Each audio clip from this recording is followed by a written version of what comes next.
โอ้คือยาสูบยาสูบเอายาเป็นซองหรือเป็นยาเส้นเอายาเส้นเป็นแฮปคอด้าเป็นน้องยงจับบีบคอมันแฮปคอน้องยงบีบคอนี่ยงบีบนี่เป็นยงคอบีบนี่ภาษาปากลูกไปให้ลูกไปฟุ้นมาบ่งกันนั่นบ้องแม่พี่น้องเอ้ยชวนอายงนี่บุดีเนาะอีจ้านี่บอกบีบแม่บอกตีกระดิกยอกลิ้นชื่ออีจอมอียงหันบีบคอพี่น้องฮะก็โฮมนี่พี่น้องเอ้ยเป็นไงนั่นตะกี้นี่มักอายงเด้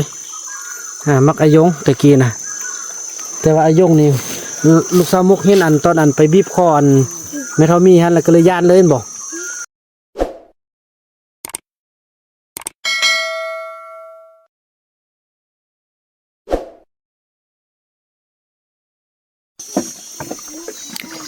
สบายดีทำผสมเนาะถือว่าคลิปนี้ก็มาเบิ่งวิถีชีวิตของแม่เฒ่ามีแล้วกับลูกสาวมุกพี่น้องเนาะพี่น้องพอต้องเรื่องเฮาแต่ละมื้อแต่ละเพิ่นยังอยู่เนี่ยมาเบิ่งนำกันพี่น้องสีละกันเป็นอยู่แม่เฒ่ามีนี่ย่างจนสิบ่ได้แล้วพี่น้องย่างเป็นกยกละสิย่างกับใดบ่นี่นะฮะย่างกับใดบ่กับเมื่ออยู่แห้งย่างใดบ่ได้ย่างบ่ได้มันเจ็บย่างบ่ได้เจ็บย่างไปนั่ง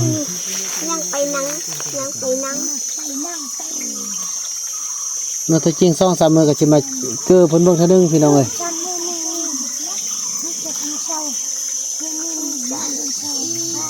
ยันไหมเพิ่นก็สิกลับบ้านอยู่พี่น้องเนาะแต่เพิ่นมาเลาะมาลิ้นก่อนแรงอาบน้ำดีๆแต่งหน้าแล้วมัดผมแดงพอลุกต้องตื่นเด้อบ่ต้องตื่น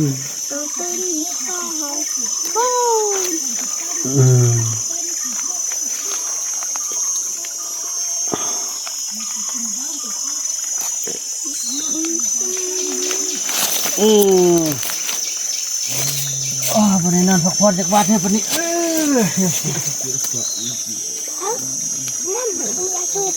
ฮะโอ้ยาสูบเอายาเป็นซองหรือเป็นยาเส้นเอายาเส้นเป็นแฮปคอด้าเป็นน้องยงจับบีบคอมันแฮปคอน้องยงบีบคอนี่ยงบีบนี่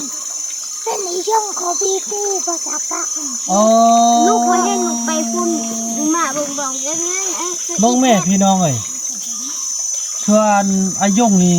บุดีเนาะอีจ้านี่บอกบีบแม่บอกตีกระดิกยอกลิ้นชื่ออีจอมอียงหันบีบคอพี่น้องฮะก็โฮมนี่พี่น้องเอ้ยเป็นไงนั่นแท้มีแม่ยงก็มาเอาไปมาเจ้าหัน3 ตกแล้วกัดมาแม่บ่ได้แม่เอาอยู่เป็นคันบีบนี่เลยก้อยบีบมาเป็นแม่มีนั่งเอาบีบคอเอานี่ได้ปากก็เป็นหัวหน้าเขามาเบิ่งนี่ดูนี่ว้าวเป็นยันอายงบีบซื่อโอ้แม่พี่น้องเพิ่นฝากไปซื้อยาสูบเอายาเส้นเนอะเอายาเส้นแม่ไม่ตู้ว่าเอายาเส้นเอา3 ก้อน56,000พี่น้องเอ้ย50 55 56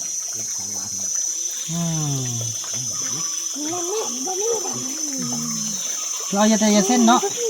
ได้ละลูกซื้อให้พอ3 มื้อสิได้กลับมายามเพิ่นแล้วก็พอเพิ่น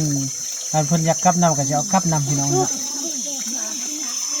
โอ้เพิ่นตำเจียวมาดีนักคักแน่เลยเนาะเก่งบ่เป็นหยังบ่เขาซื้อยาให้พี่น้องเพิ่นฝากมาซื้อยาโอ้ยงนี่บ่ดีเนาะ ยงบดีไปบีบคอ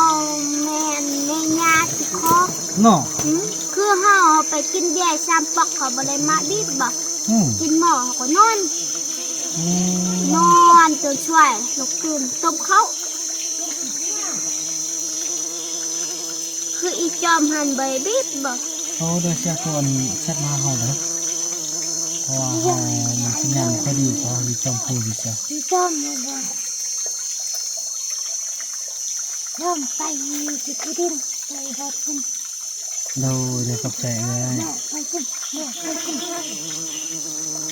ช่องก็มาไปกระดาษดีมีข้อพักมีที่ข้อ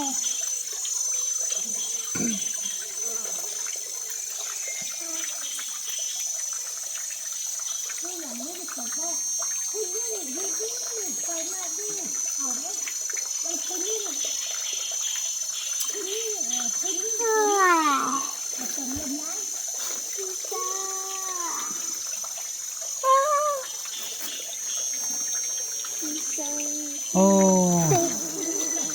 ยงอยู่เป็นอันนี้เนาะ ค่อยดินนี่ค่อยบ้าเลย ตะกี้อันลุกขึ้นว่าจะเอายงหั่น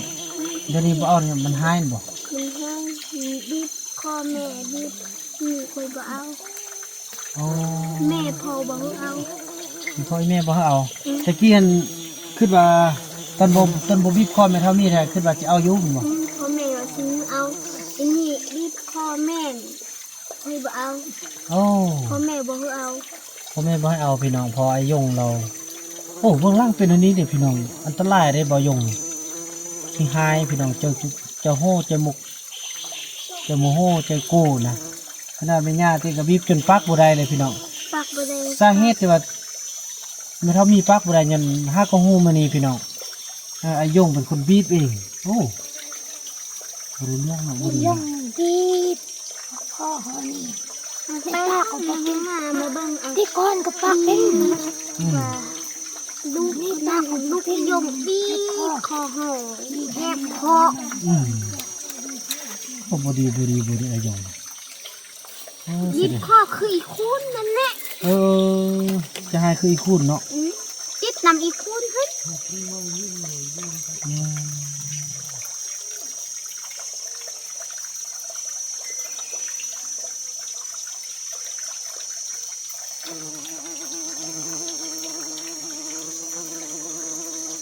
บอกฉันเขื่อก็บอกฟัง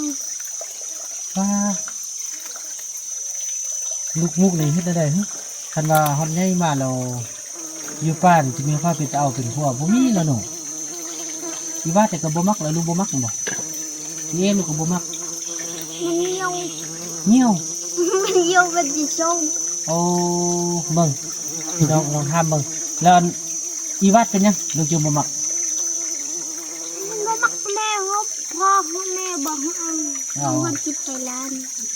เออมันเท่าได้เนาะ มันเท่ามันเขาเอาอะไรเนี่ย เท่าเอาอะไรเมีย เนี่ย ไอ้เอกนี่แหละมันเหี่ยวสูง ยี่สิส้มยี่สดบ่ให้มันเขาเยอะที่ส้มเขาไปนั่งเอาแม่นเขาว่ามาแม่นบ่แม่นอีจอมหันจะเห็นไปนั่งแม่หันจะนั่งอีจอมหันจะนั่งนางสาวบ่เอาไปบ่เอามันเงี้ยวเขาทำหมามันเงี้ยว ๆเป็นเท่านั้นพี่น้องเอ้ยเนาะอืม เงี้ยวที่ส้มไปตลอดจมหลายปีหลายเดือน ถือว่าไอ้เอกนี่เหี่ยวสูงเนาะบ่มักเนาะเหมาะแล้วก็ไอ้ยงนี่หายพี่น้องเอ้ยตะกี้นี่มักไอ้ยงเด้มักไอ้ยงตะกี้นะแต่ว่าไอ้ยงนี่ลูกสาวมุกเห็นอันตอนอันไปบีบคออันแม่เท่ามีหั่นแล้วก็เลยย่านเลยบ่ย่านเลยแล้วบัดนี้วัดเท้าเอกเหี่ยวสูงแล้วยังพูดไอ้คุณเด้ มันให้ซุกยามาไล่ โอ้ไอ้คูณไฮคือกันมันนี่คำน้อยเด้ คนน้อยบ่เห็นมา น่าก็บ่เอาเนาะเมาเหล้าแล้วบ่ไปตาฟังเนาะ ตะฟังว้าวเฮาเศร้าอยู่เจ็ดใจไป อ่าโอ้เห็นอะไรบาทนี่แสดงบ่บัดคันนั่นเด้อคันลูกยาวแล้วคันว่าลูกบ่มีไฟคันว่าลูกอันเอาไฟอยู่บ้านแล้วก็ไปซอกเอาอยู่บ้านเอาเนาะเอา บ่อยู่บ้านก็บ่ได้เอา คันมีคนงามๆแล้วลูกก็บ่อยากได้อยากได้แต่คนอยู่ป่า บ่เป็นป่าบ่อยากได้ มันบ่ฮอดยามซื่อๆแหละ โอ้ถ้ามีมักอายงแต่อายง อยู่บ้านอยู่ป่าก็อยู่ป่า อายงใจโก้พี่น้องเอ้ยจะหายอายง มันจะให้เฮามา เฮาเฮ็ดนะเฮาคือไอ้อีติ๊กป่าไอ้นู่นนี่ค่อยก็เฮียนเอาชาวติ๊กนั่น เฮียนเอาแบบซอติกกันเลยเออ ที่เด้อก็บ่ฮักคนที่เด้อก็บ่ฮักคนที่เด้อล้มมากค่อยบ่ฮัก เออ ไปเฮ็ดนอนคนเดียว เจ็ดแบบซอติกเลยอ่า แบบชาวติ๊กป่าไอ้นู่น อย่าไปเฮียนแบบแม่ เออ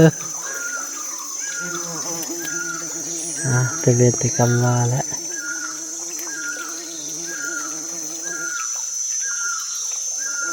ก็สิบ่มีไผแล้วเนาะอยู่ป่าก็ได้ผู้ใดก็เพิ่นลำจอมจ้อยผู้ใดก็บ่เป็นตามากตากินหยังพี่น้องเอ้ย อีจอมมักพัวผู้ลาว อืม หาเยอะชุงแกน่ะแม่นย่ำบักเอาผู้เบาล่อว่าสิเอา อืม ว่าพัวอยู่ป่ามันชิดก็มันเหี่ยวคนชิดก็ตามมาเฮาคนชิดก็ตามมาเฮาบักวัดก็เท่าแดเจ้าก็คนชิดก็เอาผู้ป่าเบาละลุมหั่น เฮ้ยจ้อมันจะเอาคนผู้ลาวหั่น อือ ยังแต่ลูกนี่บ่ฮู้บ่จะเอาแบบซาวติกเลยสิเฮ็ดแบบซาวติกเฮียนเอาแบบซาวติกเลย มันเอาเป็นเหี่ยวผู้ลาวย่ามเขาสิโชว์ บ่เขาดีคนผู้ลาวน่ะคนดี ผู้ลาวนี่บ่ดี บ่ดีบ่เป็นหยังผู้ลาวน่ะ ผู้ลาวมันย่านเขาสู้นี่ โอ้เห็นบักไล่เนาะ มันตักได้เขาสู้นี่เขาตาเห็นเขาสู้นี่ แล้วอันใดก็พออันใดพี่น้องเอ้ยเช็ดจะเด้อนั่น ไปบ่เอาบ่ผู้เฮียนคือชาวติ๊กนั้น โอ้สิเฮ็ดแบบซาวติกเลย บ่ได้โชว์ก็อยู่ซื่อๆกินข้าวพ่อแ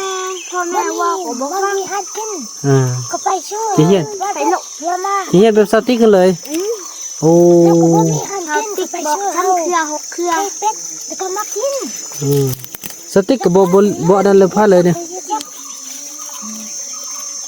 อันนี้ข้อช่วงนี้ว่ายันดีหรือเปล่าเคยบอกแต่อีจ้ามันรู้สึกพวกเราเปล่ายันข้อช่วงข้อแทงมันเป็นข้อช่วงข้อแทงคือบักเครื่องหัน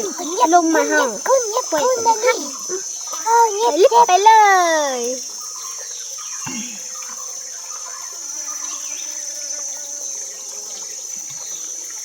เป็นอันนั้นเนาะ อันที่ฟัง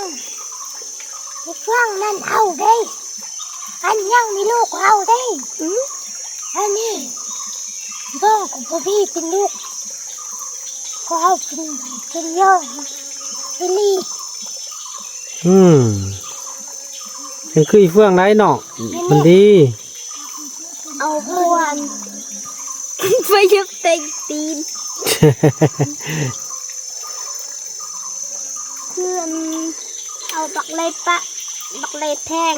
เอาบักเพื่องอยู่ดิบักเพื่อง อีเฟื่องอยูดีนบ่ ตีนอินี่เอาก้อนหั่นเลยละมันบักเลยแทงไปใส่คอกบักเพื่องมาเอา เป็นอันนั้น อันนั้นก็เล่นไปสักย่ามีเพื่องเขาแจกก้อนเขาเพื่องก้อนเพื่องที่ปัดเพื่องหันบอกนี่นั่นเอาบอกคนยันนี่ให้ไปเอามาไปเอา ให้เฟื่องมานะ ที่ส่ง เอาไอ้ส่ง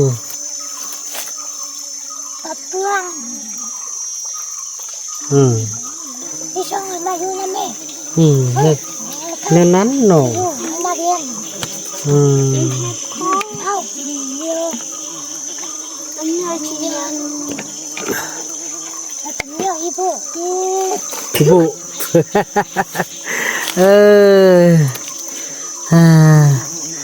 พี่น้องไอ้เนาะเดี๋ยวภาพบรรยากาศนี้ก็จะได้ขออนุญาตจบ